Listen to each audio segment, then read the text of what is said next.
Our guest today is someone who's been a boxer. He drove a forklift for a while. He had every intention of becoming a teacher, and then made a fateful decision to join a theater company. He joined another theater company. He studied his craft. He worked on the classics. He was spotted by a film director and has gone on to have a career in film that has spanned over 20 years, playing a variety of characters, each one seemingly better than the last. He's truly an actor's actor, and on top of all of this, he ain't half bad looking. Please welcome Mr. Liam Neeson. Okay. Thank you.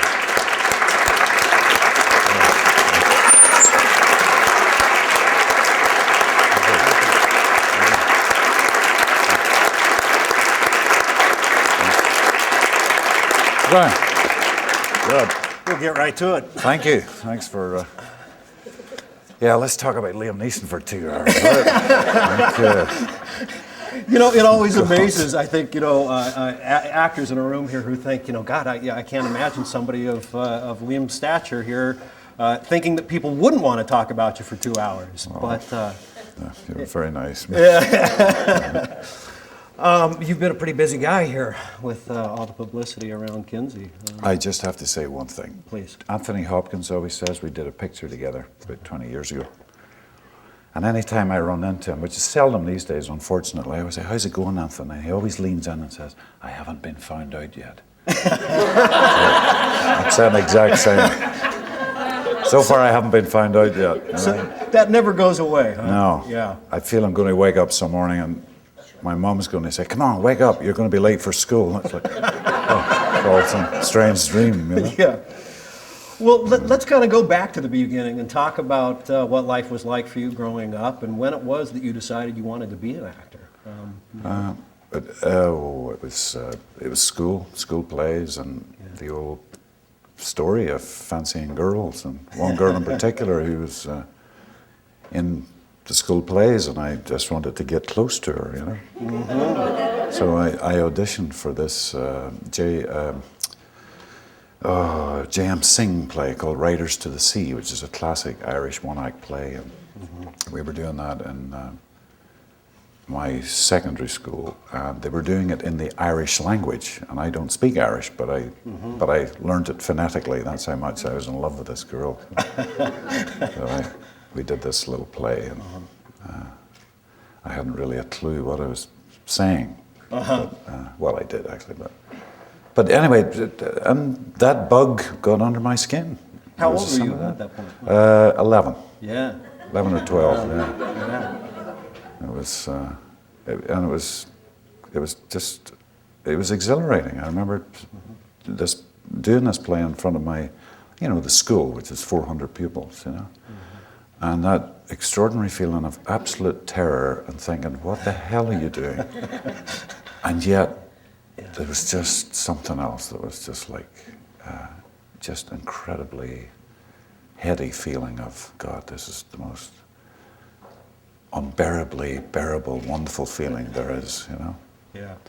It was an unbearable lightness of being, actually, was what it kind of was.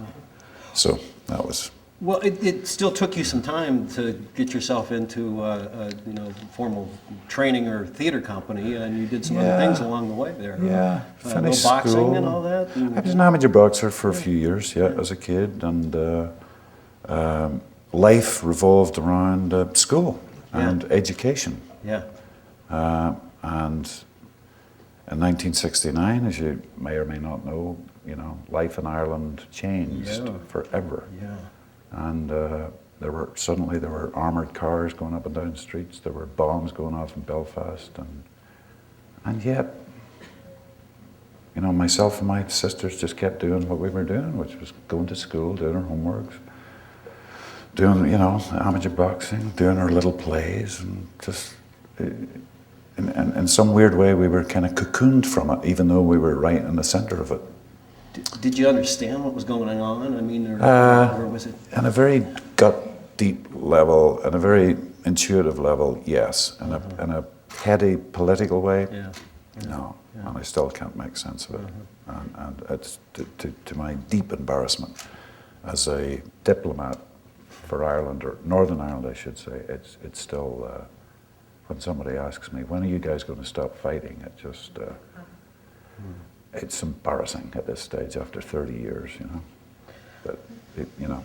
Was there ever a time that you felt personally in danger? I mean, were you ever close enough to those kinds of things? Well, I was a student at Queen's University for an abortive year. And we used to hang out at various bars around the university. And there would be bomb scares, and soldiers would suddenly arrive and ask us all to leave the bar. Right. And we're all going, oh yeah, sure, taking our pints of Guinness. Moving over there and resuming the conversation. You know, not thinking for a second the place is going to explode, which sometimes it actually did. Right, right. But at that age, all you're thinking about is sex, and more beer, and when can I act again, you know? Right. But just total strange ignorance. And ought to be young and stupid again, right? Young and really stupid, you know. Now, I had read that you wanted to be a teacher. Was that true? I did, because I couldn't get a grant from my school board, which is County Antrim. I couldn't get a grant to go to a drama school. And I wrote to the board first before I started applying to drama schools to see would I get an award, a scholarship, you know. And I still have the letter. They wrote very simply, "Dear Mr. Neeson, we do not recognize drama schools as further education institutions." Yours faithfully, whatever, you know. So that was the end of that.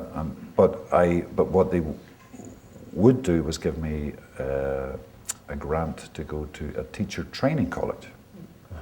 And there I got into this place called St. Mary's College of the Sacred Heart, which was a teacher training college. And I did 2 years there to train as a teacher of drama and English. So that was the nearest I could get to an actor's training. So I was there for 2 years, but I ended up just doing plays with all these other guys. And I failed that too after 2 years. I was kicked out. And I have two sisters who are teachers, who are superb teachers, by the way. Really? Yeah, fantastic teachers. Did your parents put a lot of emphasis on education? Oh yeah. Most Irish families do. Without going into a whole history of Ireland, but it was denied us for a couple of centuries. So there's something in the DNA makeup now that's like education, education, education. You know. And how did they feel about you kind of drifting away from that and wanting to be an actor? They were very, very, very concerned. Yeah. Very concerned. And my little story of how I changed from being an amateur actor to a professional actor. I was working in my hometown as a reprographic assistant in an architect's office, you know, just doing Xerox prints of stuff.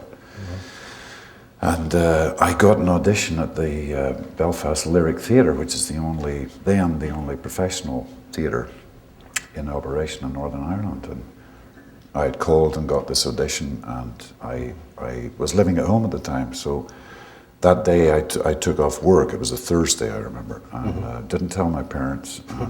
Took the train up to Belfast, which was 30 miles away. Did this audition for this lady called Mary O'Malley, who built this theatre and ran it. I wasn't very good, but I think I showed some sort of guts or passion or something. And at the end of the day, she was looking for an actor over 6 feet for the next production, right? Whatever gets me to roll, right? I was like 6'4", you know? Yeah. But anyway, that afternoon, I remember signing a British equity contract, and I became a professional actor that afternoon. And it was like, I remember walking down through the streets of Belfast, and this was 1975. And of course, there's still armored cars going up, and there's shit happening, you know? Right. And I was like shaking hands with soldiers and saying, look at this, look, I'm going to be an actor, you know?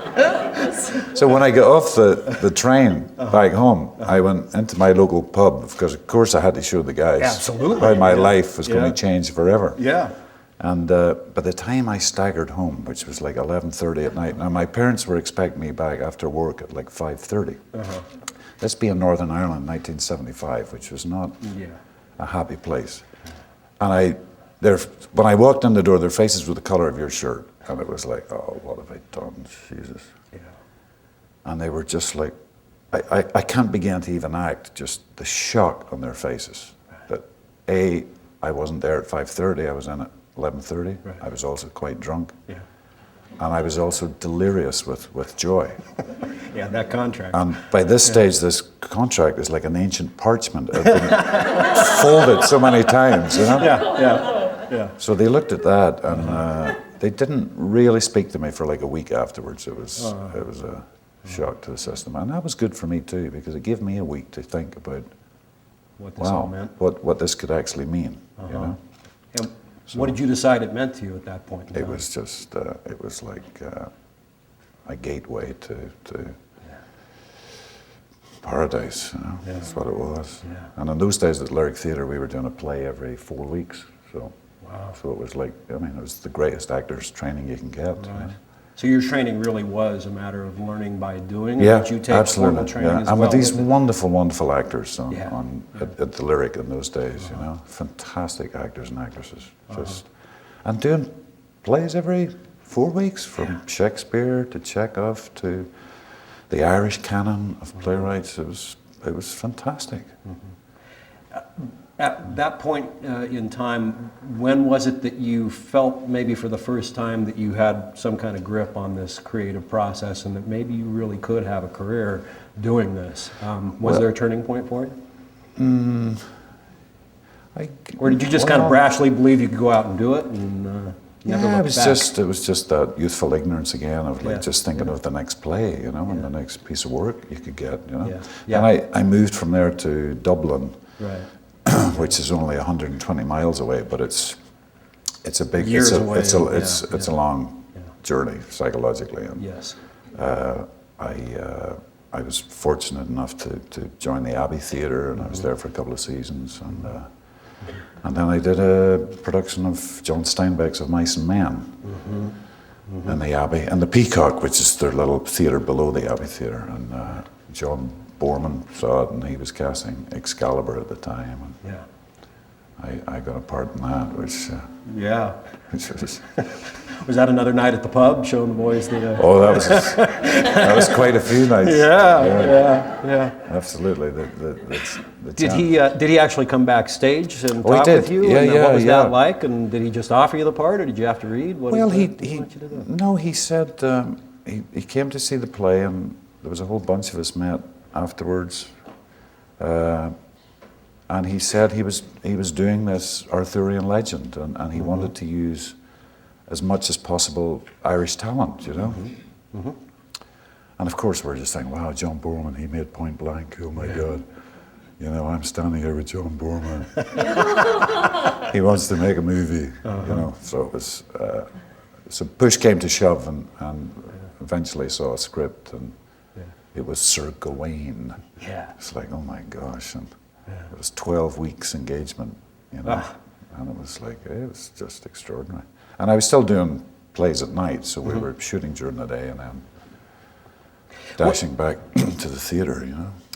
In that, early entree into the world of film, did you notice, any major differences in terms of how you approached your craft, having been, trained on the stage? Oh, God. What kinds of adjustments and what kinds of challenges arose? Well, we were just raw theatre actors, you know. There was Gabriel Byrne, myself, there's a whole Kieran Hines. I don't know if you know who Kieran is. Fantastic, great actor. One of my closest friends. There was the whole crew of us, you know. And we were all, acting like this. I will follow that quest. thinking we're being superb, you know. And John Boorman used to go, come here. Look behind this camera. You know, and he'd get stand-ins there, you know. Do you know what you're doing? He'd say, I'm engaging with Kieran Hines, I'm acting and stuff. No, that's just, you got to take that back like 99%, you know? Which of course I didn't believe him, nor did I. You know, at that time I thought, no, he's wrong. And the proof is in the movie, because I'm like, look at me, look at me, look at me, you know. It's like, oh, it's totally embarrassing, you know. But anyway, I was still, Well, of course he was right, you know. yeah, well, yeah. Funny, isn't it, how you changes from that awe of, oh my God, it's John Boorman, to that guy's not right. You know? Yeah, no, he doesn't get me. Yeah, exactly. He really doesn't. Good. Well, that really did launch a whole other aspect to your career. You did a lot of different television and films. Yeah. I also fell in love with Helen Mirren, and we moved to London. Well, she was living in London. I moved with her to London for 4 years, and she's a superb lady and great actress, of course. And she was instrumental in getting me an agent in London, and I owe her so much, you know. So I was just a raw recruit. But anyway, I had this very, very good agent, and that Helen got me fixed up with, and this guy just put me up for everything. And at that point, you were pretty much bring it all on. You'll do whatever you can. Whatever. Build the resume. And in those days in London, you know, again with the war still going on in Ireland, you were kind of perceived as an Irish actor, which I didn't like too much. Label on there of, because, and it was interesting when I eventually moved to Los Angeles. Nobody said you're an Irish actor. It was like you're an actor from Ireland. Right. And there was a big difference for me, you know. Right. And I was, again, I had wonderful agents here too, two young guys, and I said, look, just put me up for anything, and they did. I was sometimes sitting in a room with Native Americans, you know. Guys were there. So he can't be going up for the same part I am, but we were, you know? So it was like they were true to their words, you know. It's like, great. I'll do it. You wound up, I guess, what is it, 1986, being cast in The Bounty with Mel Gibson. Right. Was that 86? Yes. Well, that's when the film was released. You probably shot it in, 85 or 84, so, 85? yeah. What was that experience like? That was probably one of the bigger productions you had been on by that time? It was, and it was 3 months into 80. Oh, how awful. And they paid you for it as well. Right? Pays for it. Yeah. Actually, it became, we started getting that, I don't know what the scientific name for it is, when you're surrounded by water. It's the opposite of cabin fever. But there is a name for it. Yeah. But there's a better word for it, you know, which is what happened. I'm sorry, sir? Claustrophobia. It's like being on a ship where you're miles from anywhere. Yeah, it was a bit like that. And we were on this island called Moorea, which is a 10-minute skip from Tahiti.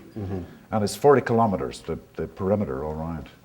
And we all started suffering what the Bounty sailors actually suffered from. They were, after 2 months, we were just getting on each other's nerves. And if somebody was sent an English language newspaper, like a tabloid, and you would lend it to people, you know, even though you'd read it.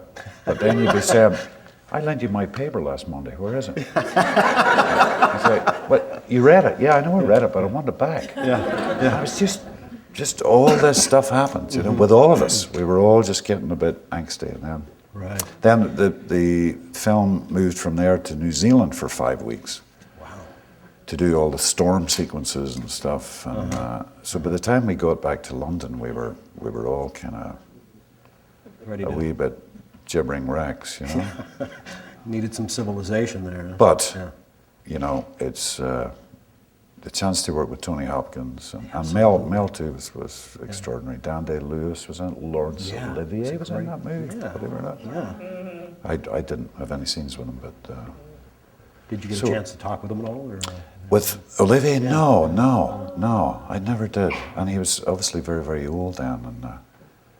But Mel certainly did. And Tony, of course, knew him from being in Olivier's National Theatre Company way in the 60s. You know? So there was wonderful stories going around, you know. You must have felt in very good company at that point. Oh, it's great. Yeah, it was a real learning curve in lots of ways, you know. It was, and it was a shame. It's actually a good film, you know. It is a good film. But they released it in the summertime, which was strange. You know, it's a hot film. You know, we're in Tahiti most of the movie, and I'd have thought they should have released it like this time of the year. You know. Yeah. But they never did, and of course, 7 people saw it. You know. It's those studio geniuses, though, that you know. Whatever. Yeah, Dino De Laurentiis was the producer of it. You know. But I'll say this about that film: I don't think Tony Hopkins has ever been better. And I'm talking Remains of the Day and all the other extraordinary performances now. You watch his Captain Bligh, and it's fantastic performance, screen acting, absolutely fantastic. Was there a sense on that set of being careful not to try to recreate the old classic version of it, or, you know, did people talk about that? Was that a we consideration? talked about it, sure, and we all talked every weekend about, well, let's fly and try and see Marlon Brando. He's at the next island. And, all that stuff, you know, but never got that together. But no, there wasn't really a, you know, it obviously was a remake of that classic story, but no, it didn't really interfere too much with our own actors' psyche, you know. By that time, you must have been really getting a process that was solidifying for you in terms of, you know, how to approach your role and how to do this kind of work. I can hear in your voice what admiration you have for Anthony Hopkins. What, in your estimation, makes a good actor, and what were you learning from your colleagues at this point in time, and how did you grow as an actor?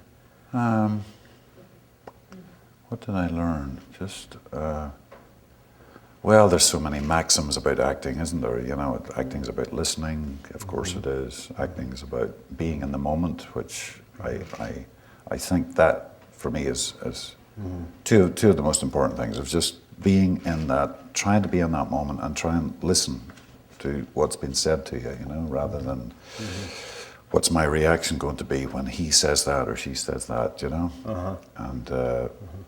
And to just forget about what the last scene was about or what the next scene's about, just to try and be in that, and just say your lines as if you're inventing them, as if, just be simple, you know? Like, you know, I think of, well, of course, Spencer Tracy and people like that who just, you know, it was effortless, it seemed, but it belied an extraordinary technique that these people had. But I mean, there's hundreds of them, but Tracy comes to mind as just someone who you believed everything that came out of his mouth, you know. So that was. There is such a huge challenge, I think, to actors to, you know, they want to do more than just the simplicity of it all. Right. What do you, I mean, and you kind of talked about that in your early days of wanting to call so much attention to yourself. What do you think that's about, and how is it that we break that pattern? Yeah, exactly. How do you overcome it? How do we make it not all about us, right? Is that it? Okay. Yeah. Well, I think you have to trust the camera, I think. The camera just observes, you know. You don't have to do anything for it, you know. And it can spot a lie a mile away, you know. Sure can. So, I don't know, screen acting, all acting's about not lying, I guess, you know, just trying to be, I don't know, I mean, every production, everything we do, you suddenly learn something else. Do you like to watch your work after you've filmed it, or is it? Yeah, I do. Yeah, I won't sit religiously for like 10 performances. No, I understand. I'll watch it maybe twice. And, and do you sort of study it as, you know, how did my work go here, or can you allow yourself to kind of give over to? Sometimes, but I'll usually, if there is a scene when we were shooting it and I was particularly happy with it or particularly unhappy with it, I'll watch it for those reasons, think, I was right, or, oh, I was really wrong, you know. Oh, that scene actually works. I thought that scene would be cut, and suddenly a scene becomes incredibly important that on the page seemed, well, that's not going to be in the finished movie, you know. So it's always full of surprises, you know. And it's funny, my wife's doing this Merchant Ivory film at the minute in Shanghai, over in China. I was talking to her a couple of nights ago. I said, "What are you doing tonight, darling?" She said, "Oh, I'm just." Our friend Ray Fiennes is in this film too. He said, "Oh, I'm just behind Rafe. I'm just walking across the bar." And I suddenly had a thought. I said, "Sweetie, that might be your most important moment in the second half of the film. Just don't think of it as just going across Rafe's shoulder, you know." And she said, "Oh God, thanks for reminding me. You're absolutely right. Yeah. I must remember that, you know." So you just never know, you know. And something you think, "Oh, this is a nothing scene. I'm just going to do nothing," and suddenly it can transform, you know. And you think, "Oh, that's a really interesting moment there," you know. And that's just about trusting that moment as well, that something may come to you and to be inquisitive. I think so. That's the hardest thing to do, is to just say, "Feck it, just strip it all away and just be there and just." That's awfully hard to do, I think. Still is. Yeah. For all of us, I think. Yeah, I think so. Any actor, you know, or actress. Well, your career just continued to grow, it would seem, and you had opportunities to work with some terrific actors. Robert De Niro. And, Robert De Niro.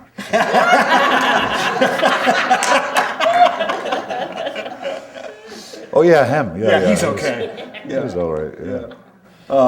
No, I could talk about Robert De Niro for hours, actually. Well, could you tell us one or two, anecdotes about what it was like working with him on the mission? Well,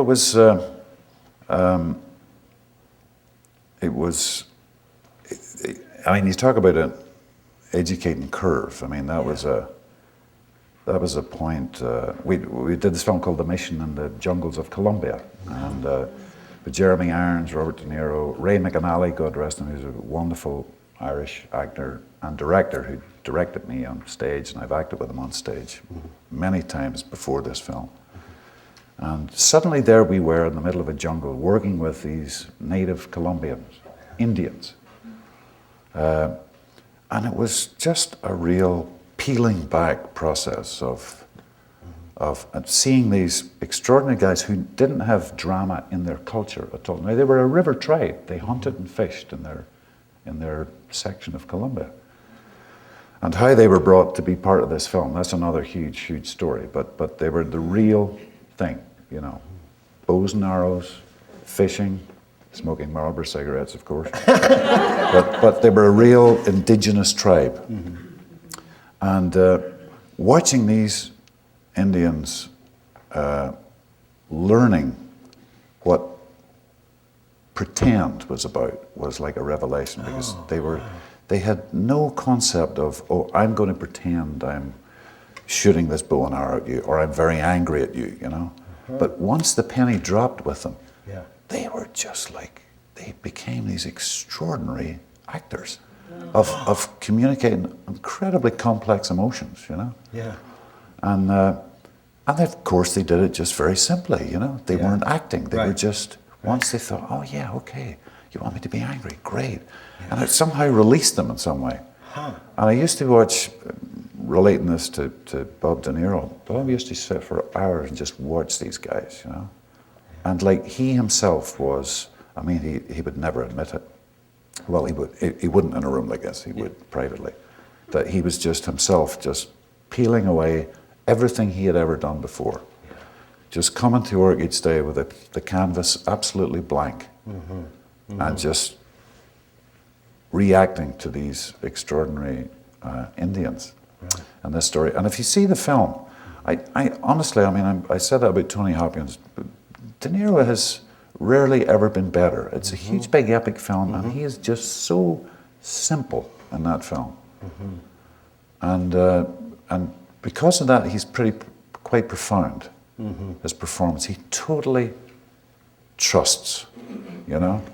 And it's a wonderful act of giving that he does, and to himself too. He didn't come with any baggage of, you know, Raging Bull and all this extraordinary oeuvre that he has, you know. He was just absolutely a raw, bare performance, and quite remarkable, you know. But he was wonderful to be with and act with. And Is he he's a generous a friend. actor? Is Oh, he, terribly, yeah, absolutely. Yeah. Just gives, you know. Do you feel that you learned a bit more about your craft by observing him, or did you find yourself sometimes wanting to just watch his work and forgetting about your own? Oh yeah, sure. There were. I mean, in the early days of that film, I mean, I was just a spit in a cough, literally behind his shoulder most of the film. But you know, I had 5 lines in the whole film, but I was there for 4 months, most of it, so yeah. it was a chance to just really observe. And there were, in the early days of the film, there were times I'd be in a scene with him, I'd be thinking, oh my God, that's Robert De Niro. Oh, he's talking to me, right? Oh, it's my turn. I better start acting.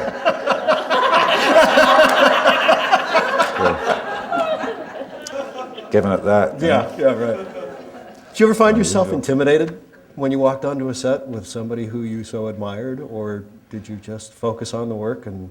Oh, well, with him I did, and Yeah. Tony Hopkins, Yeah. and Mel too, you know, and there's So the answer would be yes then. oh yeah, of course, yeah, Yeah. yeah, absolutely. But then you have to get over it, you know, Absolutely. get on with it. Yeah. Well, I'm just going to bring up a few things along the way. How about a little bit about Deadpool and Clint Eastwood? What was it like working with him? Again, he was like, I mean, I love John Ford and John Ford films. I have a feeling Clint Eastwood is probably as close to John Ford as you can get. Yeah. I.e., he's a minimalist. You know, just there's nothing extraneous there or extravagant. It's You just don't get too many takes with Clint. no. do you? He does. He maybe 2-3 takes. That's it. And he there was this lovely old stunt director friend of his who was the director of the Deadpool, and in actual fact it was Clint, but this guy, sweet guy called Buddy Van Horn, his name was. Anyway, we were doing this little scene with Clint. I'm trying to remember the Asian actor's name. Damn it, I can't. And myself, and it's a point in the story where you have to give information, you know. But you did this on Thursday, but then on Friday, that you know, it's one of those ones. Exposition, Of exposition, exactly. And we did like 3 takes, and I think Clint is probably a photographic memory. He can kind of look at a speech and say, okay, I've got it, but go beyond 3 takes and it all just, you know. So I think we got to like take 3, and he turned to his camera operator and said, Jack, he said, it's good. I said, okay, Evan Kim was the actor's name. I said, Evan, you were good, Liam, fine. I was my usual adequate self. Let's move on. So that was, that's how he thought of himself. I thought, well, Clint Eastwood thinks he's adequate. Okay.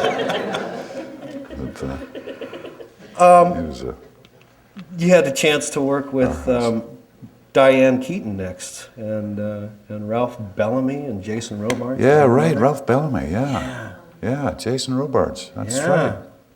My God. What company you were keeping there. Yeah, I know. That's just- I know. That was quite terrifying because I mean, Diane was wonderful. Of course, I knew who she was and her work and stuff. I was a wee bit intimidated in the first few days because she gets into a scene by listening to music, and in that case it was female artists, female singers. So we'd be sitting, the 2 of us, about to do a scene or a romantic scene or a pickup scene or whatever it was, you know, and Diane's going, and Leonard Nimoy's go, okay, and we're rolling, and action. Okay. I guess I'm just adequate. You know, I'm not, but that was her, and I've subsequently done it myself a couple of times just to, and I believe Johnny Depp does it all the time. Yeah. So I can see the power of that, but when you're with another actor and it's like Disconnecting, isn't it? Yeah. I'm not worthy. I'm not enough. You know? But we subsequently, I mean, we had a wonderful relationship, you know. But that was interesting. It just showed me, oh, this is another way, Another process. another process that's seems very strange, but Right. it works for her and it works for a lot of people. And there, I guess, in a practical sense, there's no upside to taking that personally. If somebody is a little disconnected as a part of their process, Absolutely, you just yeah. have to adapt to it. Yeah, And sure, yeah. sure, and not to take it personally, you know, which if, but it was just a bit strange first couple of days, you know. Yeah. How about one Ralph Bellamy story? Anything jump to mind? I don't, because I had no scenes with Ralph. Diane did. Yeah. Because he was her father, Right, remember? right. Yeah, that's right. I didn't have any. I mean, I met him, shook hands and stuff, but no, I wish I had a story. I don't. We have a question here from one of our members. Romeo Delon asks, anything that you would care to share about your Darkman experience? It truly looked as though you had a great laugh with the experience and enjoyed yourself, and we all, loved your performance. Oh God. It was. It was. Well, it was interesting, and it was wonderful to work with Sam Raimi, and but I remember it so well because I was preparing for this film immediately afterwards, where I was playing this bare-knuckle boxer, and Darkman was, like, how bad can it be? Figure, making a movie, But I was training, Yeah. and I was also sitting in a makeup chair for Darkman from 3 to 5 hours most mornings, Yeah. and then and getting home about 8:30 at night, eating a bit of pizza, going straight to bed, and getting up at like 3 in the morning to do my workout and stuff. So it was really, really hard. Yeah. But and was it fun? Eventually it was, yeah, it was. I did love working with Sam Raimi, and I found him an extraordinary director with his pyrotechnics with cameras and stuff, It was, and to work with Francis McDormand and Colin Friels and stuff. No, all that was great. It was just grueling, and Right. I couldn't do it again. I just wouldn't be. I couldn't do it, But it was still fantastic to do. But I was really, really shattered afterwards. Just exhausted. Doing this film afterwards, like, God, Yeah. boxing. Yeah. Did that film change sort of your status within the industry at all in terms of? No, I don't know. I really don't know. Yeah. I think the film, it was like #1 for 4 days or something, the way these Right. movies come and go. But and I think it made some money. Yeah. So whether that gave me an entree into the studio system, I honestly don't know. I really don't. But listen, I'm here. I'm still working. Something must have worked. It's Huh? all right. Lisa in the audience here asks, what makes you want to do a role or not do a role when you read a script? What is it that you look for now? Well, I have to say it's the writing, first off. It's our drama here in the West depends on the spoken word, So and that's writers. So it has to be a writer's vision, and if the writing's good and you find yourself turning the pages and involved in the story, that's #1. And then #2, if the part sort of makes those hairs at the back of the neck kind of go, oh, this is interesting, or if just something in you responds to the part. Do you look for things that are further away from who you feel you are, or, I used to, years ago, thinking, I could do a false nose and false this and false that, and that all becomes a mask, Right. Not so much now. It's either a kind of gut intuitive thing of like, maybe. But when I first read Kinsey, I thought, why does Bill Condon want me in this film? I just don't see myself in this. Wow. This guy, I just don't see this at all, And Like deep inside myself. And I thought, well, I'm going to read it again. And because I admired Bill's God and Monsters so much, it was quite an extraordinary film. Yeah. Well, I'll be honest, even into when we first started shooting, I thought he's got the wrong actor for this. It's like, and not that I was feeling intimidated around by it, not in the least. I just thought there's somebody better could do this part, you know. I can't think who it is, but there's somebody else can do it, you know. And yet I think you were in Bill's mind as he was putting the whole project Well, together that's and what he stuff? says, you know. Yeah, well, that's true. The George Clooney story again, you know. Yeah, George isn't available. Oh yeah, Liam Neeson. Yeah. Whatever happened to him? Yeah, let's get him. He's cheap. Yeah. Come on. Well, you then had a chance to work with Woody Allen. What was that like in Husbands and Wives? Yeah, that was interesting on lots of levels. He actually sent me the whole script. I don't know if you know, he's famous for like just giving Pieces, actors the sides scene and that's it.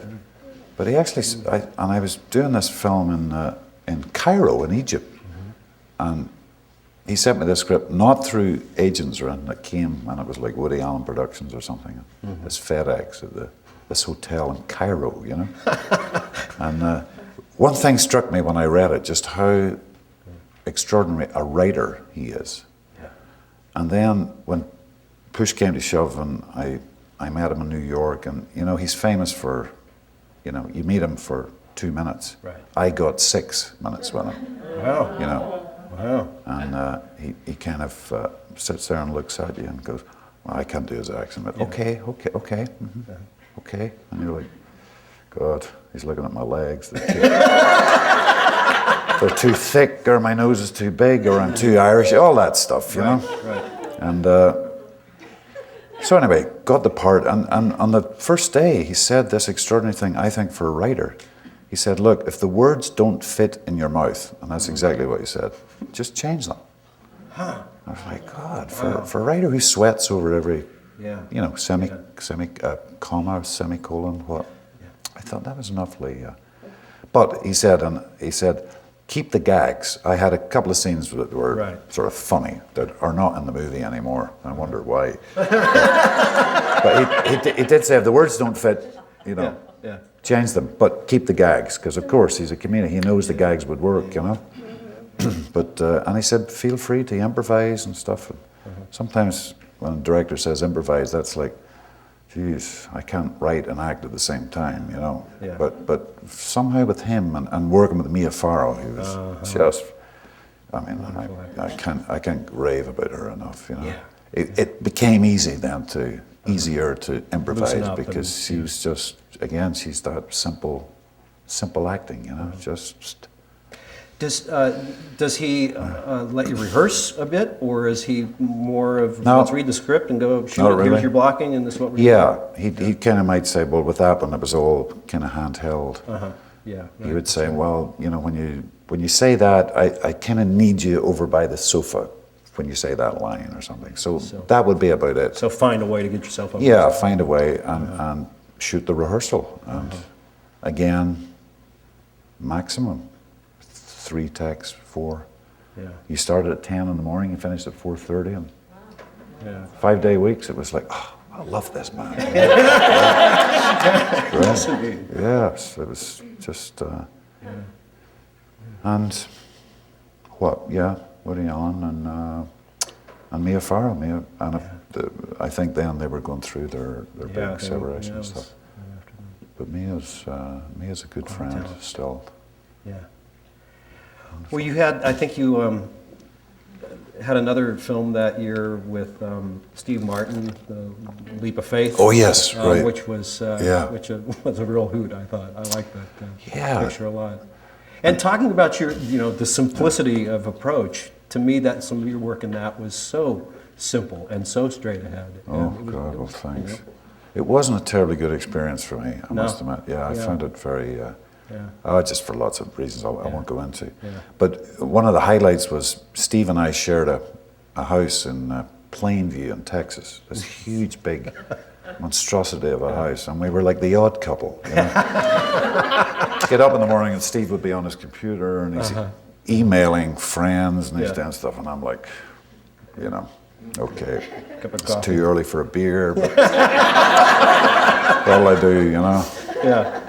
So, but we got on very well, you know. Yeah. And days that we weren't working, there was this place in Plainview. I mean, it was Plainview. It was absolutely They flat. call it that for a reason, yeah. And like a mile up the road, there was this farm, and it had a bull standing in the middle of a field, right? And this is no word of a lie.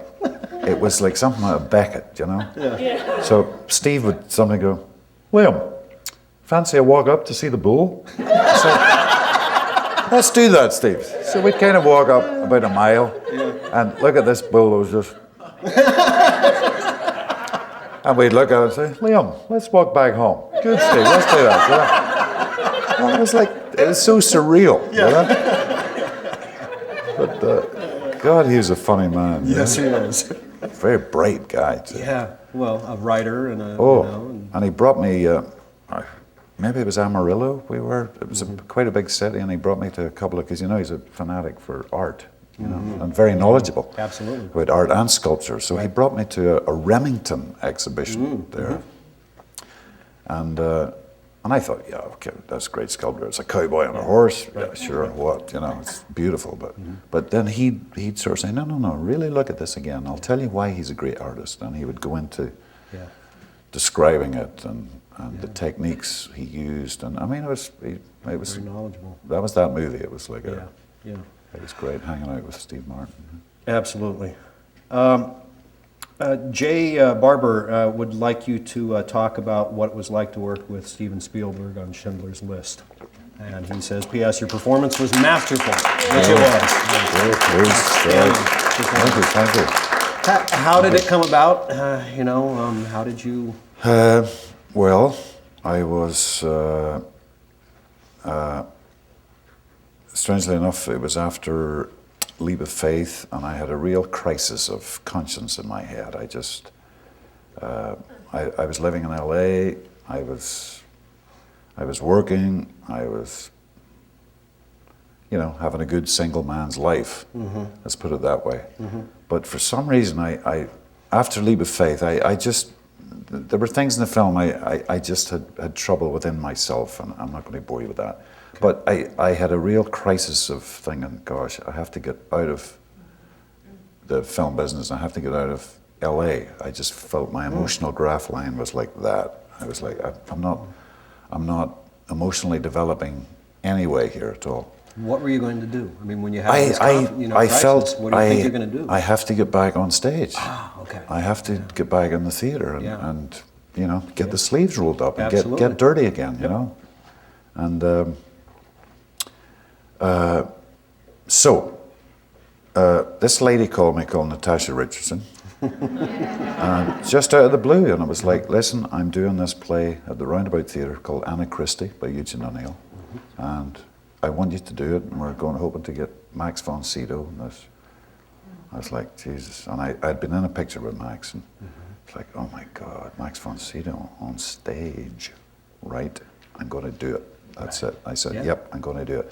I said, but first, I told Natasha, I said, look, I'm in LA because I wanted to get into movies, and I've got a screen test coming up for Steven Spielberg, and I'm just going to concentrate on that. So I'll get back to you whenever, you know.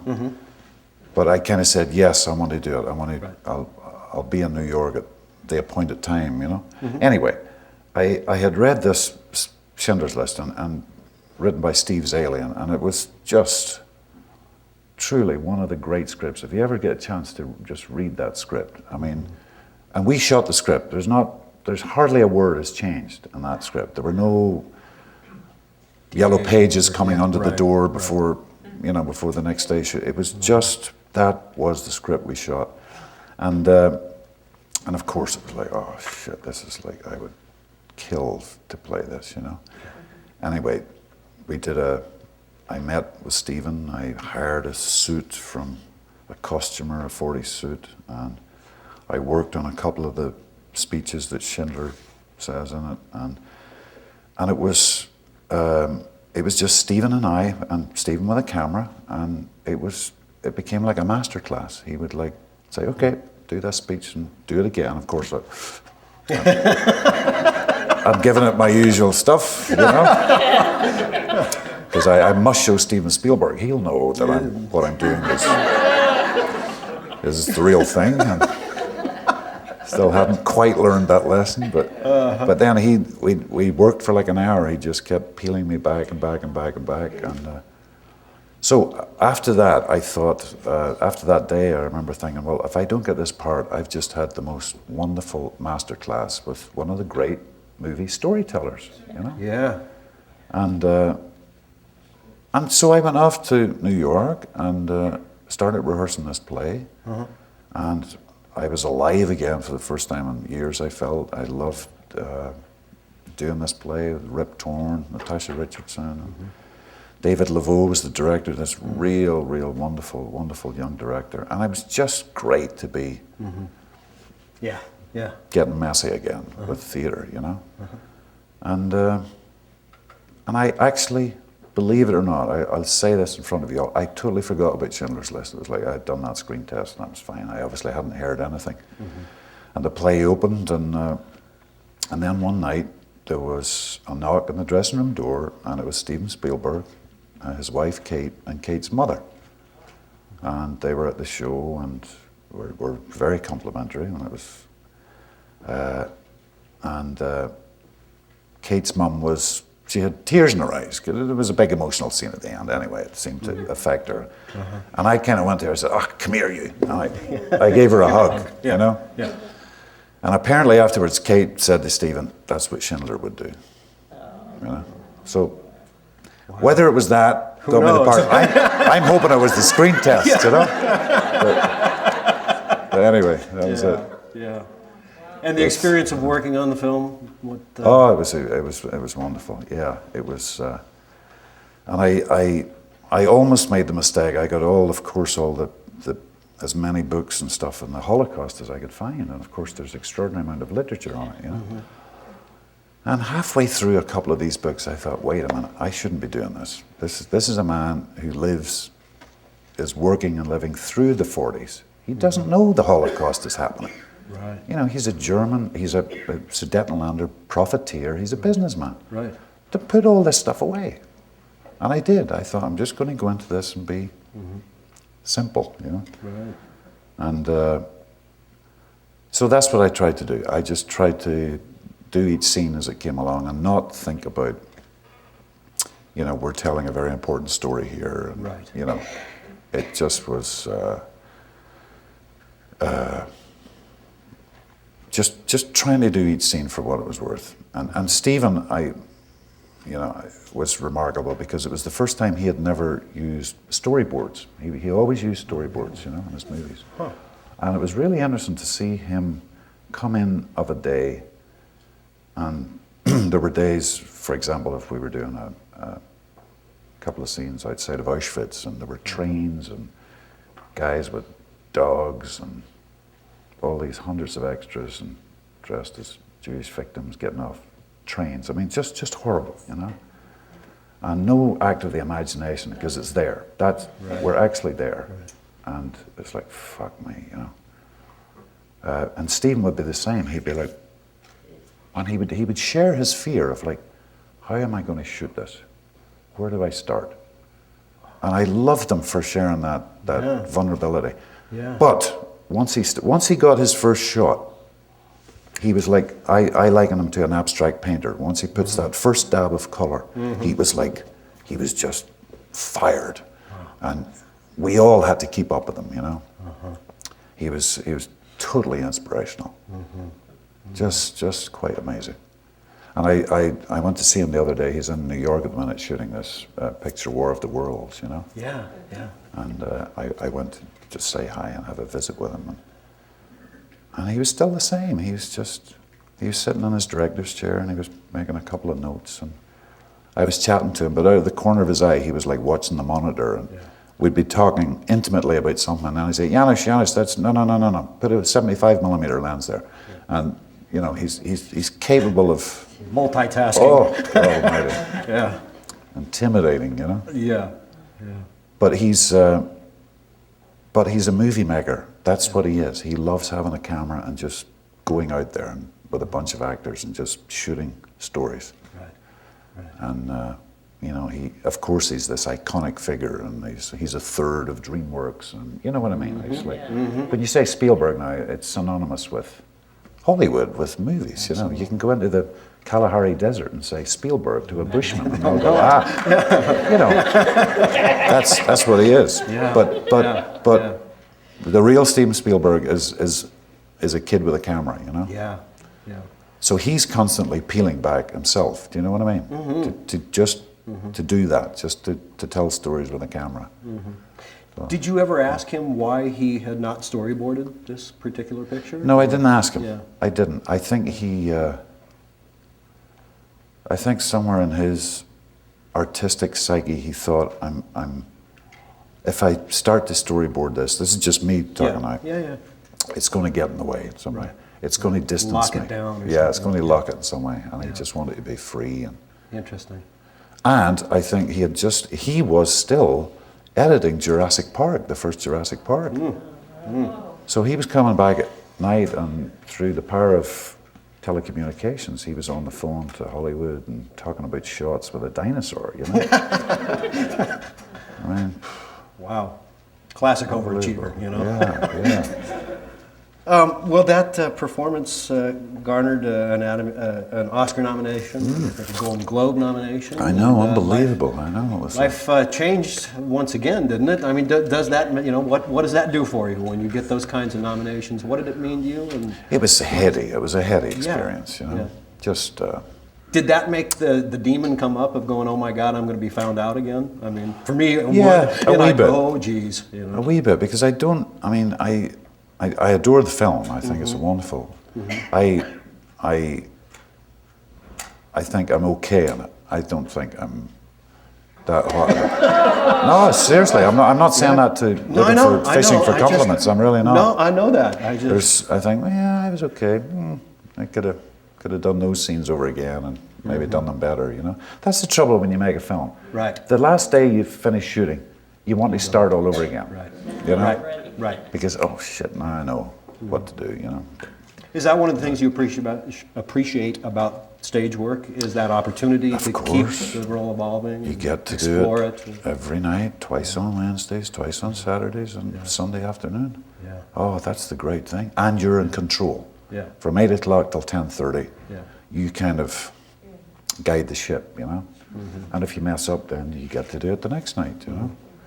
That's what I love about it, too, you know. Yeah. As well as being, you know, you're with an audience. It's like Absolutely. that predates cinema by 5,000 years. You know? And I'm not knocking cinema, of course, but it's an extraordinary art form. It's theater, live theater, and so important, I think, in society. Did the acclaim for that role give you more freedom in being able to choose the roles that came your way? Did you feel you got better roles being tossed your way? Yeah, to a certain extent. Yeah. I mean, not, you know, I wasn't getting Mel Gibson scripts. Well, you know. You know, They have but Bill there already, was you know, there were doors certainly opened.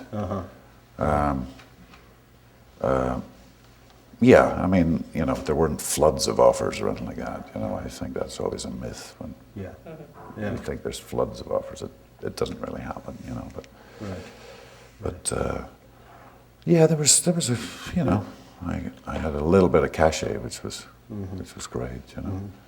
Rita Delan asks, one of my favorite movies of all time is Rob Roy. Did you enjoy working on that? Oh, no, I'm sorry. Did you enjoy working in a kilt? I did, actually, yeah. Very much.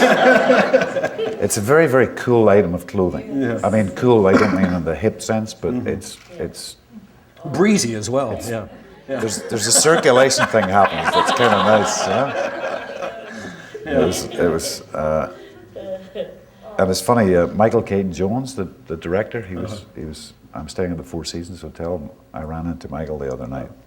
So I hadn't seen him for years, you know. So we were reminiscing a bit about the Highlands. And again, that was another script that we literally didn't change a word, you know. Yeah. It was just a good, really good, solid material, you know. I love doing all I this was just going to say, swords it and was stuff. one of the It's best good. sword fights loved I doing think that. I've seen on film. It was good, wasn't it? Oh, yeah. Yeah. That end fight was Yeah. amazing. And Bill Hobbs, who's the fight director, I don't know if you know who he is. He's like a legendary guy from London. He's done like maybe 15 Hamlets on stage, and not one fight has ever been the same. He did Gerard's, Depardieu's Cyrano de Bergerac. He did the early Dick Lester, Three Musketeers film. I mean, this guy's like, and he always choreographs his fights from, I mean, he'll always say, okay, who are you? How do you see yourself, your character as a fighter? Would he use a two-handed thing? How good is he? And he builds the fight up from character. It's not about, okay, do that, then do that. It's all character driven, you know? More organic. Yeah. And that's why he's pretty unique, you know? Yeah. But he has done about 15 Hamlets. And I mean, he works in the theatre nearly all the time, you know? Yeah. Really remarkable man. I mean, great choreographer, you know? Did you enjoy working with Jessica Lange? Oh, I love Jessica, yeah. You guys had great chemistry. Oh, thanks, yeah, I loved her very much. Yeah, she's great to work with. Yeah. And I think she was kind of surprised by us too, like all us, you know, Brit-Irish actors, you know, because we were just hanging out, you know, we're like, Yeah. you know. She expect you guys to be more serious? Or I think maybe 'cause I think most Americans she thought think, maybe we might sort of pull a bit of an ego thing, Yeah. you know, Yeah. which we never did. But she was great. She was a real joy Great to be talent, with. wasn't Oh, fantastic! Yeah. And boy, does the camera love her? Oh, man. Ooh, What's not to love, though? I mean, yeah. No, but you know, again, it's like she can just convey, like great actresses can, just nuance, can just in the, just changing a thought in her head without any apparent movement in her face, but the camera just sees something. Just it's like a trout's tail, you know what I mean? It's just. Oh. I mean, she's very gifted. You know? Yes, indeed. Gary Young asks, can you talk a little bit about making epic characters real in light of sort of the Rob Roy sort of approach to things there?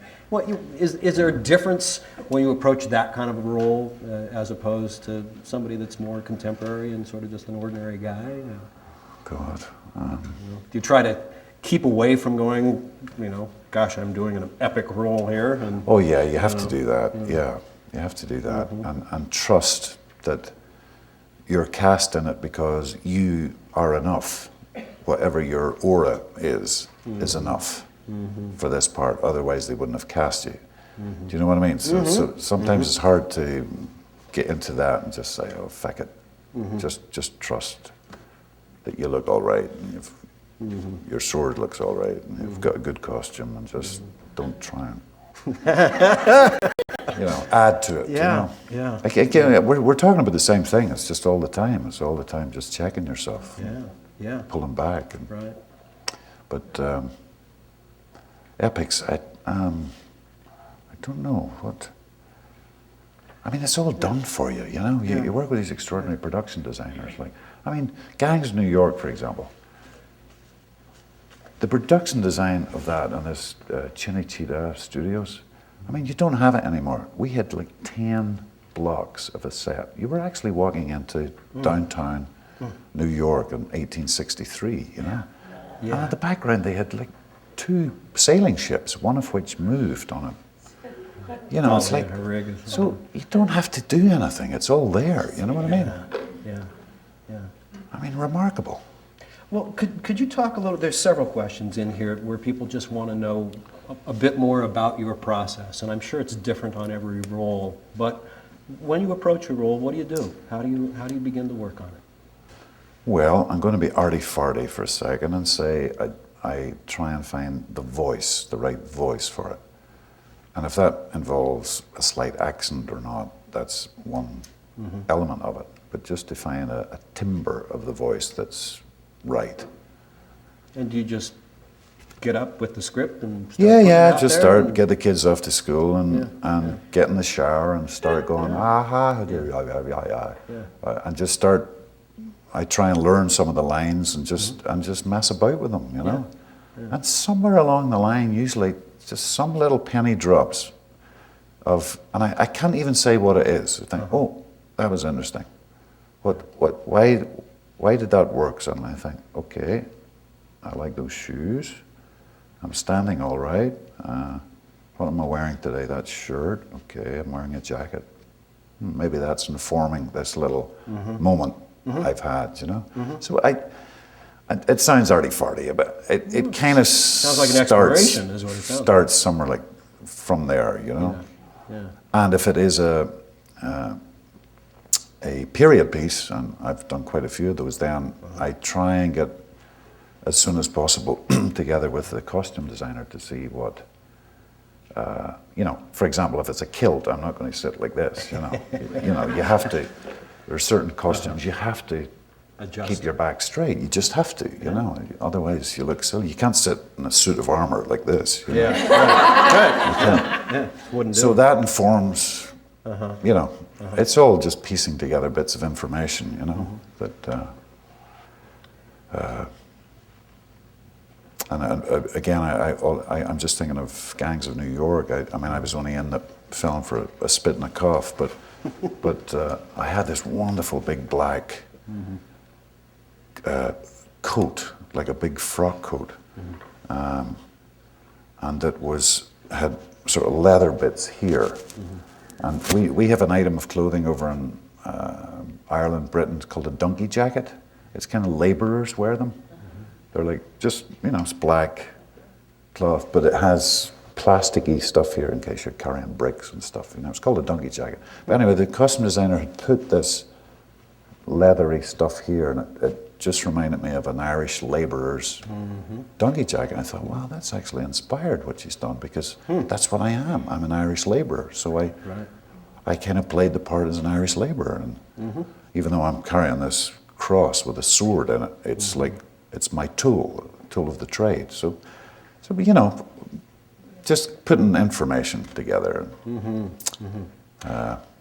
you know, wearing a cloak like that, you have to stand in a certain way. You know, you can't slouch in that sort of gear. You know. How about the responsibility to the text? And you know, how quickly do you like to learn your lines? Do you like to try to explore things in different ways, or you let the text drive some of that? I do actually try and learn it, but which is stupid, because inevitably it does change the night before or that morning. You know. Yeah. Especially if you have a speech to say, you know, it's like, you know, you don't want to be thinking what's the next line. You know, there is a certain amount of preparation. There's lots of actors they don't want to know what the lines are until, and that's, you know, I absolutely respect that, because at the end of the day, what you're doing as an actor is you're thinking of the next thing to say, you know.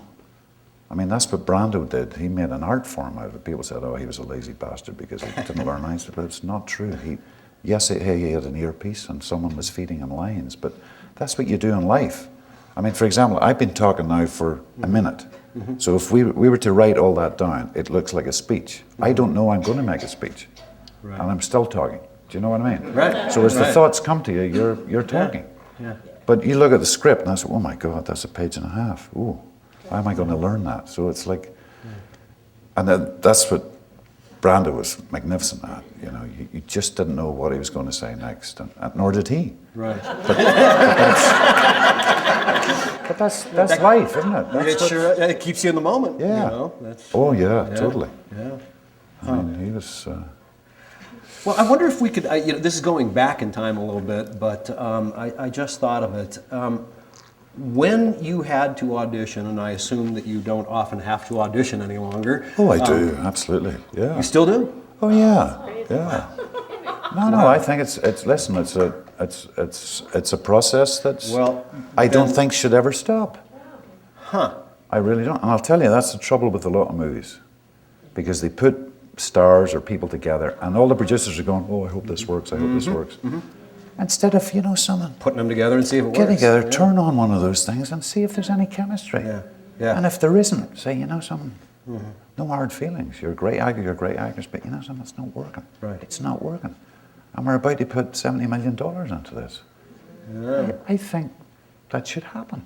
Yeah. You know, I love auditioning. I really do. Yeah. I think it's important. God, I'm so glad to hear you say that. You know, You have to do it, you know, Dave. that's, No, I mean it. I mean it. Yeah. I think it was in 1988. I actually got to see you audition. I was running camera for the group that was casting Dead Poets Society. Oh my God. And I saw you yes. come in and do the Seize the Day speech. And were you it there? was electrifying. And I kept thinking to myself, how could they cast anybody else in this role? Oh, you're very sweet. I remember that day very well. Do you? Yeah. It was really something. And I'll tell you, when you left the room, I would have thought you had the role because everybody was going in that direction. God. And obviously they went a very different way with the film. Yeah, they And I understand did. the film took some turns as well in terms of Yes. producers and writers. and what Yeah. have you. Still a good movie, wasn't it? Oh, it's still a terrific movie. Fantastic. But it would have been a very different film with you in that role. I was kind of gutted after that one, I must admit. Well, see, that's what I was going to lead to. Is what do you do with the kind of disappointment? I mean, everybody wanted that role. Yeah, I they know. read everybody in Yeah, town. they sure did, yeah. And Yeah. how do you deal with some of the disappointments when you know there's a role that you so Well, want? it's hard, isn't it? I mean, it's just hard. And fuck it, you have to just get over it, you know. You just have to. There's a over theme it, you emerging know. here, isn't there? You have to get over it. But can I just say one little thing? And I have a little addendum to that story. Yeah. I was auditioning for Billy Bathgate, and I was in a hotel not far from here, meeting Dustin Hoffman, and oh damn it, I can't remember the director's name. Older gentleman with a beard. Anyway, I was there and I was meeting Dustin, and you know, I think we read a couple of scenes from this thing, and he kept looking at me saying, "I know you." He says, "No, we've never met before, Dustin." You know, he says, "I know you." I said, "Well, maybe I was in Mutiny on the Bounty," and I mentioned a couple of things. He says, "No, no." Anyway, we were doing something. I was about to leave, and he said, "Dead Poets Society." I said, "What?" He said, "I saw that screen test." And you know what he said? I'm only saying this just, I'm not big on compliments, but he said, "I watched you on that scene, and I have to tell you, I couldn't have done it any better." Wow. And I felt, Oh, you know. yeah. So from the disappointment, you know, of like, it was a nice little cap on that, you know. Yeah. Anyway. Yeah. That's great. That's a great story. Yeah, it was very sweet of him to, you know, Yeah. to say it. Because I know Dustin wanted to play it and direct it too at one stage. It went through this extraordinary I mean, I don't know curve, how you know? many of you know this, but truly everybody in town was reading for that role. They read everyone from Charlie Sheen to Kirk Douglas to, I mean, it was all over the boards, and, you know. Yeah, it was one of those parts. I mean, you just think, oh, you know, if you're any kind of an actor at all, you just think, oh, gotta get my hands on that, you know. Yeah. And Robin was fantastic too. But Yes, he was. Oh my God, Yes, he He was was. great. Yeah. He was great. Yeah. Well, it was a good script to start Yeah, with. sure so, was. I mean, Yeah. whoever was lucky enough to get that role. Yeah.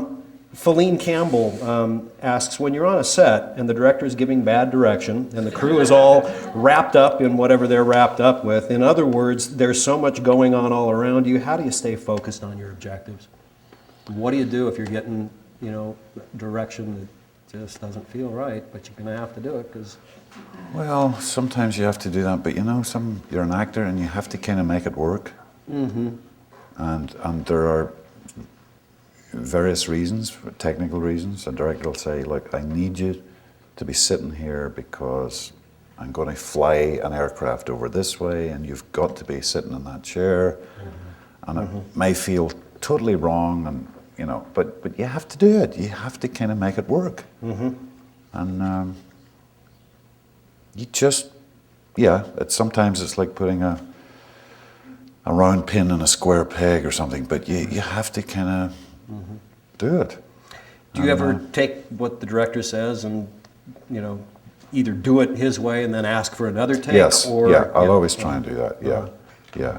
Have you ever had to ignore a piece of direction because you just couldn't do it? Or make them think it was their idea and do it a different way? I can't think of any examples, but yeah, sometimes. I mean, I'm not a fighter. There are actors who go saying, "There's no way am I doing this," or I'm determined to do it this way. I mean, I'm not like that. I ride with the punches, and unless it's something I'm absolutely 3,000% sure is right, I'll kind of say, okay, I'll try and make that work, you know. It's interesting. There was well, it's one example. In Schindler's List, at the very, very end of the film, I don't know if you've seen the film, but Schindler at the end, he gives this little speech to the Jewish survivors, and before he goes off in his car, you know. And it was the last night shoot of the last day in filming, and the sun was going to come up in like 2 hours' time, and that would be it. It was all finished, you know. And Stephen had a particular way he wanted to shoot it, and I felt I'm grandstanding. I'm kind of giving it all this again, you know. And it's like I just thought this man wouldn't stand in a sea of people just talking like this, but I trust you because you feel this is right for the film. So we did it that way, and I remembered I begged him. I said, look, Stephen, can I do it again, but just go to the car and just be so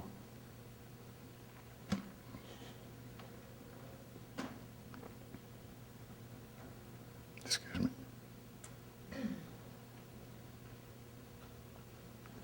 I'll tell it later. That's okay.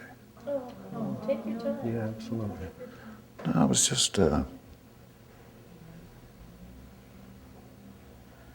it was a good scene, but I just thought,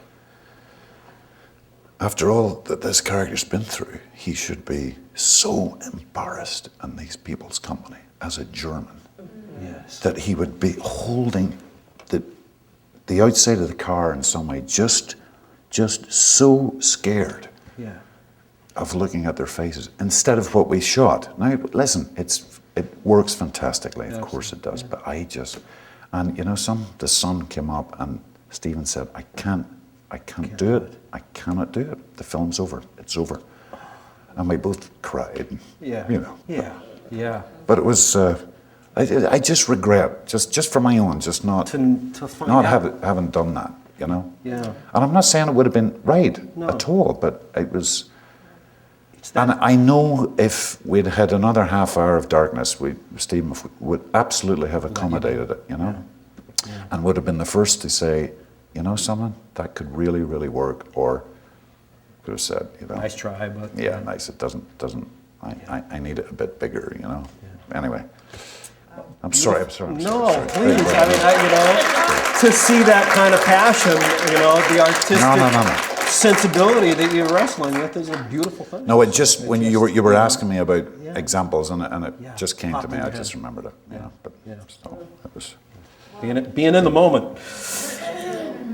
I read somewhere that you didn't even need to read a script to say yes to Star Wars: The Phantom Menace. Is that true?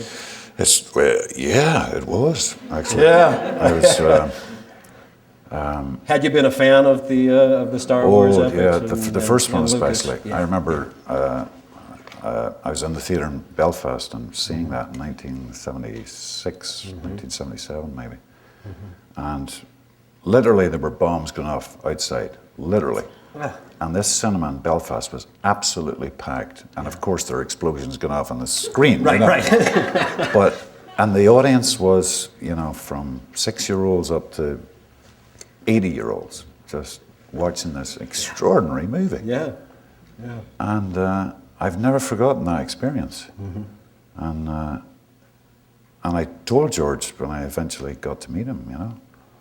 And we had a meeting in London, and we ended up just talking about kids, rearing kids. We never mentioned Star Wars, never came into the conversation until it was time to go, and I said, "Oh, by the way, George, I'd love." Now I hadn't read the script, you know. I'd love to be in your film, you know. So I got a chance then to read it in his office in London, with like a guard outside the door, you know. and like 90 minutes to read it. And I have to admit, I kind of went bullshit, my part.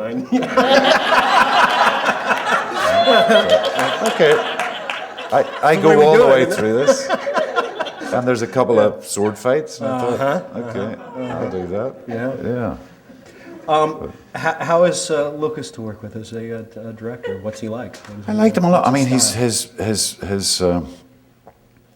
you know, he has a great gift for, I mean, his technique and what he knows about cameras and what they can do, I mean, is extraordinary.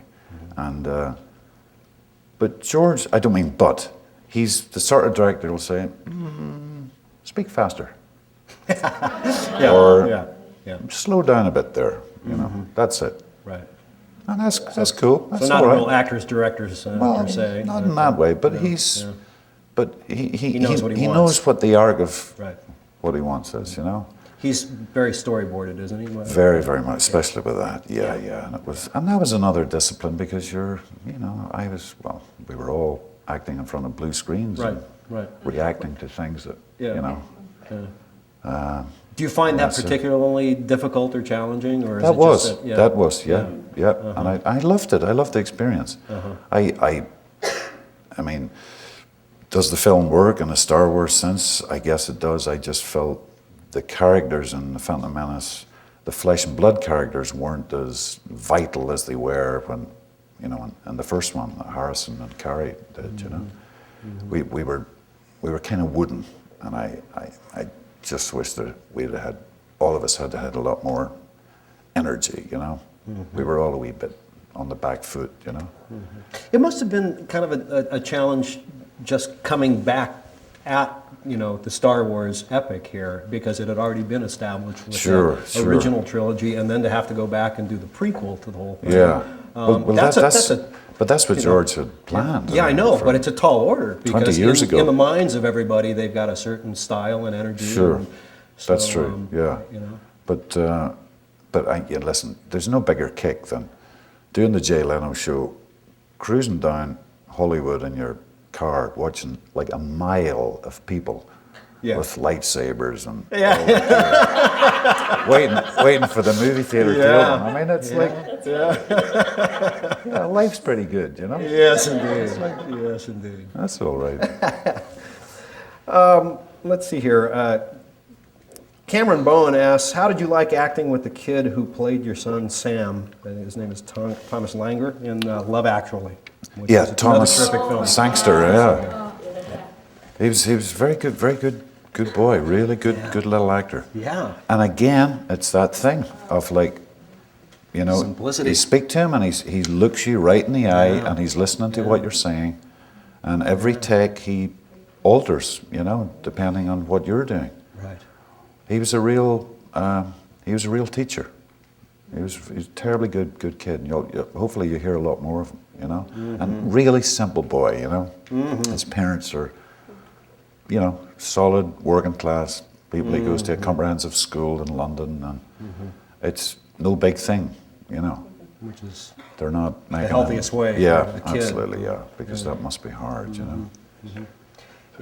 You've got a couple boys, I think, right? Two boys, Two boys. They interested in the business, and if they were, would you discourage it, or would you?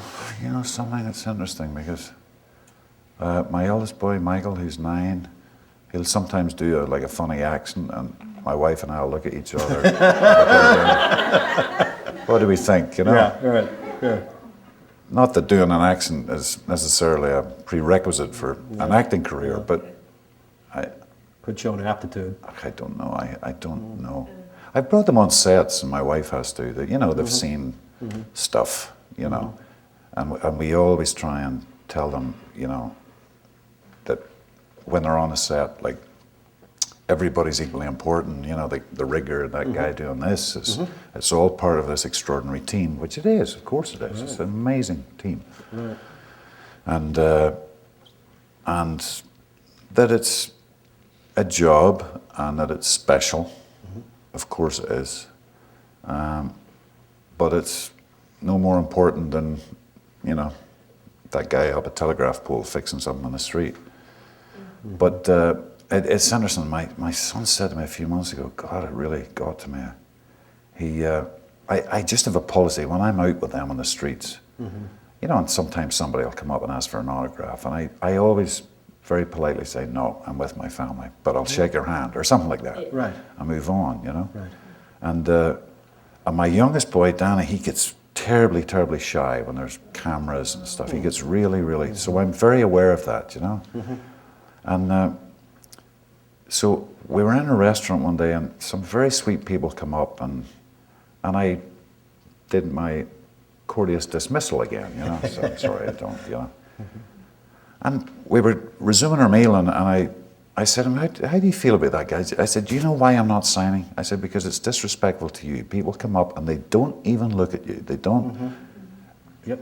you know, a lot of times that happens. And I says, I'm doing it out of courtesy to you. And Michael said to me, he said, Dad, I wish you would sign it because it makes me so embarrassed when you don't. And I feel embarrassed for them, and it's like, okay. Yeah, what's the old saying? No good deed goes unpunished. Yeah. You know. Oh Lord. So it's like, and I did it the other day too. There was somebody came up, and I just found myself, no, I'm sorry, but thanks, I'll shake your hand. And Michael went, oh, Dad. You can't win, you know. Yeah. Right. But there's something in me that's determined to carry it through, you know? Yeah, Because I feel I'm right. And there's a time to do all that, of course. I'm not... Sure. But... So if they show an interest, what would you tell them? Yes? No? Discourage them or be supportive? What do you think? Well, certainly I'd be supportive in whatever they want to do, but we're not actively coaching them, pushing them, because... Yeah, no, I wouldn't... You know, so. I mean, look, I've been very lucky. My wife has too, but, you know, the level of disappointment too, which, you know, we all in this room know, it's like, it guts you, you know. And I think that's what separates people that want to be professional actors. You have to be, because what do you turn down for an audition? You're not turned down because your degree was from that university instead of this. You're turned down because your nose is too big, your hips are too wide, you're too tall, you know, this is all you have. And there's not many people can handle that level of, you know, yeah, that was an interesting read, but, you know, your belly's too big. I mean, that's what they're thinking, you know. It's like, so that's hard. Absolutely. You know. Yeah. And people that do that go up and have that level of rejection, you know, 3 times a week or whatever, that's bloody hard. But you know something I always try and tell actors and actresses, everybody had it. I mean, Meryl Streep's a friend of mine. You should hear her stories about rejection. You know? Wow. I mean, I'm sure Marlon Brando had the same thing too at an early stage. Everybody has those stories, and you kind of just got to keep going for it, you know? Yes, indeed. Yeah, you got to go for it. Not to get too personal, but I'm going to try anyway. It's not often that 2 actors can be married and make a success of it.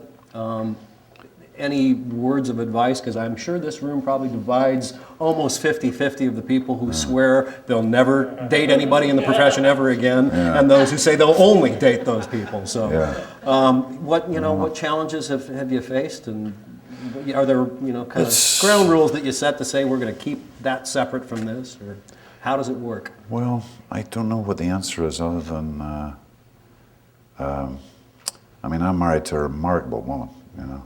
Absolutely. Oh my God. She's a remarkable girl, you know. So I'm very blessed and lucky that way. But, you know, we've been married 10 years. It's frickin' hard sometimes, you know. Because when you're not working, you're going up the walls, you know. Right. And, you know, I get bills, you know. Education's expensive in New York for kids. I mean, and I'm always worried about that. I'm always. And she's always telling me, look, honey, you always see the glass half empty. When are you going to see it half full, you know? And that's, but we, you know, at the end of a night, we always have a laugh. We always make each other laugh, you know? And, well, fucking great sex life too, but I have to say, the laughter's pretty damn good, you know, and important, you know? Absolutely. And, I mean, if you can't be laughing, I'm not sure. No, I know that sounds like a cliche. No, but you know. Marriage is tough. I mean, you Yeah. know, been Oh, married sorry. 25 years. And, Have you? you know, yeah, God. you know, and if we couldn't That's a find a long way to time. laugh, for good's, you know, what's I the point? just, and we help each other as much as we can. Like, you know, if she gets a script and, or I get a script, I mean, it's great to have that other voice, you know. And she's a very good, you know, keeps you in your place, you know. Good, good. Yeah, yes, indeed. Well, let's talk about Kinsey, because we're getting towards the end of this Q&A here, and I'd love to get into that film and set them up for the experience they're about to have. Oh, you're going to see it after, right? Yeah, Oh, great. yeah. When did you first hear about Kinsey? I mean, had you been aware of him prior to this project coming your way? Not really. I just in my general reading in my 20s, I remember reading something about the Kinsey reports, and but I didn't know anything about the man. And his books were, of course, were banned in Irish, Catholic Ireland for many years. You know. Really? Yeah. So, and anyway, I got a script from the agent, and I knew it was Bill Condon, and I had been on the Deauville Film Festival jury about 5 years ago when Gods and Monsters came out, and I thought it was a remarkable film, you know. And sidetracking for a minute, I thought it was Ian McKellen's entree into being a real cinema actor.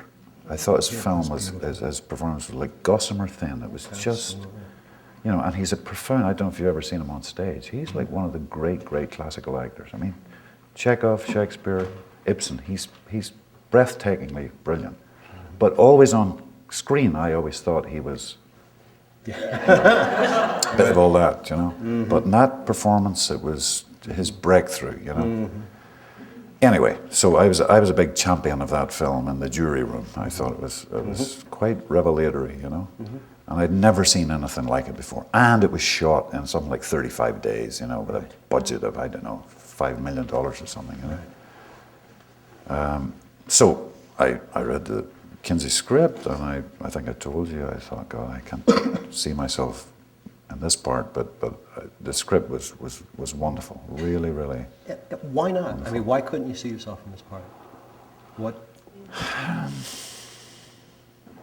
Again, it's just that gut reaction to it's hard to analyze. It's just either leaps off the page at you in some way, and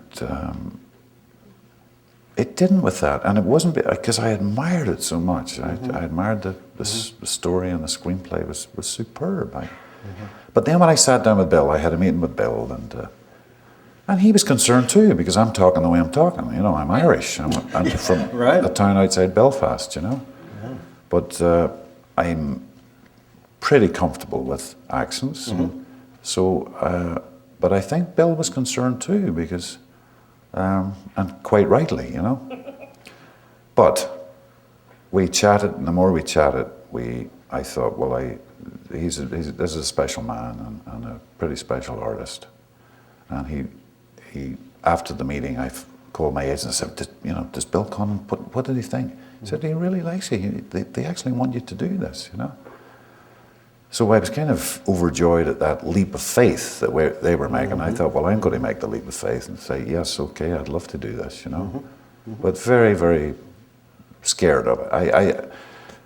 It's the first time I wasn't able to marry myself with it. And, you know, I had signed on the dotted line, you know, so I thought, I have to come up with something here, you know. Time to deliver, huh? Yeah. But... Now, you did some pretty extensive research into this. There was any amount of stuff. There's about 4 or 5 biographies on Kinsey, ranging from very poor to very good, you know. So I read maybe about 3 of those, and Bill's research team sent me just bucket loads of stuff from that period. And then I went to Indiana University, which is where Kinsey was taught, and Institute for Sex Research there is a phenomenal organization, and they were incredibly helpful. And then, cutting a long story short, they sent me a tape, an audio tape of Kinsey delivering a lecture in 1955, and that was a year before he died. And I knew from the research I'd done that he was a very, very sick man. And it's only 20 minutes long, and he could lecture for like 5 hours, you know? No notes, nothing. But anyway, I had 20 minutes of this, and I was still like, I don't know, I can't see myself doing this, but I've signed on the dotted line, as I say. Right. And when I heard this tape, it was, and you could sense it was a huge auditorium he was in, and you could hear coughs and, you know, all this stuff that give you a sense of there's a lot of people in this auditorium. And he's introduced on the stage, and he starts talking, and it's this frail old man, and very nervous and vulnerable, it sounds to my ear. And this kind of Midwestern accent too. And but the more he starts, and he's talking about sex, he's talking about his reports. And when he, about 3 minutes into this lecture, his voice gets clearer, stronger and stronger, and by the end of it, he sounds like a 27-year-old man. And I thought, that's the key, he's a teacher. He loves teaching. And my two sisters are, I told you, they're extraordinary teachers. I'm not saying that because they're my sisters. They are gifted, gifted teachers. It's their vocation. And I thought, that's it. That's the key to playing this man. He loves disseminating knowledge. He just loves young people. He loves what he does, and he wants to just send that message out. Just knowledge, you know. So that was like a key, you know. It really was a help, you know. Because it's sort of the common thinking about him is he's a researcher, and yet you turned that around and said it's not so much about the research; it's about being able to educate and give it absolutely, back out. Yeah. And he was he was a social reformer too. Oh, yes, he was. He would never have said that, but he certainly was, you know. Yeah. And hopefully you'll see that social reform in the movie. I think Bill has crafted that very, very well, you know, from this nerdy scientist who, I mean, when these books come out, they were like atomic bombs going off in this country, you know? Yeah. They really were. Right. And in the industrialized West, too, you know? They were big successes. So interesting, too, that, you know, he's on the cover of all the magazines when he does his book about men, but as soon as he starts talking about women, oh Lord. I know. He was. They really lambasted him for it, you know, because you know he produced these figures like 62% of women masturbate, 28% had extramarital sex, and I mean to say that about. In 1955, American women, by the way, you know. Although to say it today, you'd still have people. He got hammered for it, you know. Yeah. But all he did was, I mean, he just took the lid off. He said, "Look, this is not. I'm not saying this is how you should behave. This is how you're all behaving. Right. There's the facts. Right. You know. Right. But he was quite a remarkable man. Very complicated individual. Yes. Yeah. Absolutely. And suffered. I mean, he was bisexual and really suffered as a kid. This awful sexual confusion, I think he had for many, many years. And he was determined that he did not want young people to suffer the way he had. And that was his... There was something, I think, in the production notes that I had read that there's at least some speculation that this was a man who was damaged by his upbringing, and that it's the reaction to try to overcompensate sort of that damaged being that made him the brilliant researcher and drove him into the research. You could argue that, absolutely. And also, the apple never falls far from the tree. His father was a preacher, a Methodist preacher. Right. And Kinsey ended up being a preacher too, obviously a very different religion. Of a different sort. But he was a very arrogant man too. I mean, he was, by all accounts, he was a taskmaster, you know. And played by John Lithgow, if anybody. I know John's the same age as me. It's such a trip, you know. No kidding. Yeah, to have John playing my dad. Yeah. Yeah, there's an article a couple of days ago in some publication that was talking about that Hollywood aspect of things, where we have people younger than you playing your parent or what have you. I know. They cited this one as. I remember doing a mini-series years and years ago with Steve Collins. You know the actor Steve Collins? Sure. Really sweet man. It was one of those classic miniseries like Rags to Riches, and everybody ages in it. And I aged in it up to 80s or something. And Deborah Carr's in it, believe it. And Deborah Carr is my friend in this, And Steve Collins is playing my grandson, And I've got all this stuff in my face, giving it all this sort of acting, And we just get such a chuckle out of it, because Steve is actually older than me by a couple of years, It's like, it's a crazy business, The rest of the cast in this film is amazing, and you all pretty work good, isn't it? terrifically together. Oh, thanks, man. Yeah. And I'm especially proud of working with Laura Linney again, Now you guys have worked together quite a lot, haven't you? We did The Crucible on Broadway 2 years ago, and she was in Love Actually, of course. We had no scenes together, but she's a dear friend, and seriously, one of the great actresses in this country. I mean, Yes, I put her up with Meryl Streep. She's great. Yes, indeed. She's great. And it's that effortless. I mean, you'll see her in this thing. Yeah, she's like, and it's just she slips into it, She's to me, she is one of those actresses that you believe everything that comes out of her mouth. Absolutely, that's the acid test. Yeah. For me, it is. Yeah. Barney Chang here asks, I really enjoyed your performance in Kinsey, as well as in the Crucible at the Virginia Theater on Broadway with Ms. Linney. The chemistry between you two is just perfect. Have you ever worked with someone where the chemistry was not so perfect or was just awful, and what do you do? Yeah, a few times. There's nothing you can do about it, It's gotta... That's that thing I was talking about earlier, doing a test on a camera, It's happened a couple of times. You're supposed to be in love with somebody, and you actually cannot stand the sight of each other. I mean, and it's not because you've done something or she's done something.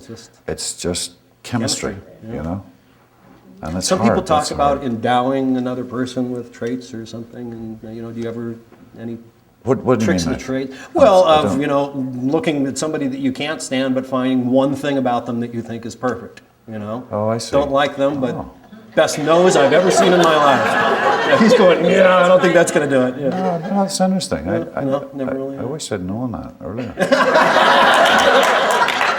I'll give you my card. You can call me anytime. It's a good idea, actually.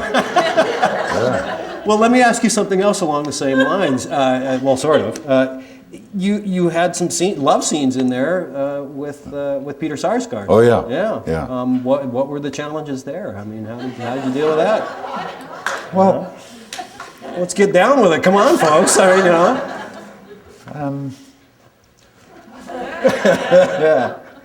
Well, for a start, I mean, Peter, he bears all in this, I mean, I couldn't do that. I just couldn't. I'm not showing my dick to anybody.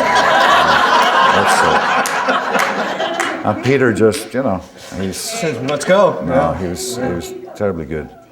He's such a good actor. Oh, he is. He is. I mean, I know what razor burn's like, It was okay. It's an important scene, Absolutely. And it's Bill, I thought, directed it terribly well, and everybody was very sensitive to it, and it was like, okay, what's the big deal here? I'm going to kiss Peter Sarsgaard, Right. Were you nervous about it? And then we did a scene we're actually giving each other a blowjob too. But you hardly see it in the movie. It's like, but we had to go through the motions, Yeah. But I'm sorry, that sounds rude. I'm not. That's right. But it's, you have to sometimes do stuff, don't you? Yeah. It was fine. It would have been harder. Okay, I know what I was going to say. It would have been harder with a lesser actor. Yeah. Peter didn't make any big deal of it. I didn't. Right. Bill didn't. So It was. we just went into the scene and tried to do as best as we could and did many takes of it as well. And no acute embarrassment and And by then we had been shooting for about 5 weeks, I guess. So we were well oiled, you know, at that stage. Not a word. Not a word. Yeah, exactly. Yeah, moving right along. You're going to be in the next Batman installment. Yes? I know. Yeah. Interestingly called Batman Begins. Have you started working No, on it, we finished it. Oh, you finished. Okay. So. That was like a 7-month shoot. I was on it for like 4 months. Directed by Christopher Nolan, who's like just one of the great. Oh, this guy's going to be something, you know. He did Memento. Yeah. And, Great. What was the film with Al Pacino? Insomnia. Thank you, sir. Yeah, which was a very, very good film too. But he's pretty. And you know what I loved about him? Just speaking craft-wise, it's a huge, big film. Of course, you know, it's a big Warner Brothers. It's Batman, for God's sake, you know. But peeled back, and it's. I swear, you read this script and you go, yeah, I could believe that. I can believe how Bruce Wayne becomes Batman. Yep, I get it. It's. I swear to you, it's that good, that script. And anyway, Chris directs. Normally, these big epic guys, they're away behind 10 monitors, you know. But Chris has a little thing here. He sets up the scene and he sits and he watches you act. Oh, he's there beside the camera. It's fantastic. Yeah.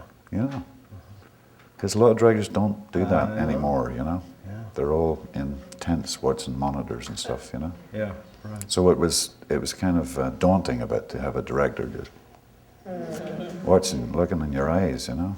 So. So what else is coming up for you? What do you? Well, you know, it's like it's feast or famine, right? I've had a really, really good year. I work with. January, I did a film called Kingdom of Heaven with Ridley Scott. It's about it's Crusaders, you know. Yeah. I could rave about Ridley Scott, man. Yeah. Man, he's something else. So anyway, I did that for 5 weeks in January, then Batman, and I just finished about 4 weeks ago a picture for Neil Jordan in Ireland. What's it called? It's called Breakfast on Pluto. And it's written by Patrick McCabe, who wrote The Butcher Boy, that Neil made a film of that. And it's about a cross-dressing Irish boy who's trying to find his mum. And I play his father, who happens to be a priest. Turnabout here. It's an interesting Kinsey, tale, you know? Yeah. I'd like to just kind of leave you with the last word here. I mean, is there some piece of advice you could give to this group, or something that you kind of wish you would have known years ago?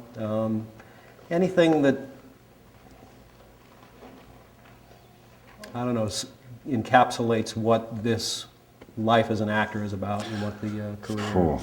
Well, I just before I came out, there's a magazine called Menace magazine, and I did a photo shoot for them yesterday, but the lady who runs the magazine gave me the magazine. Anyway, I was looking at it before I came out, and there was an interview with Michael Caine, and he said something. I thought, he's absolutely right, and I can't quote him, but it was when you get negative reactions, you know, for your auditions, or your nose is too big, all that stuff, you know, you have to just forget about negativism.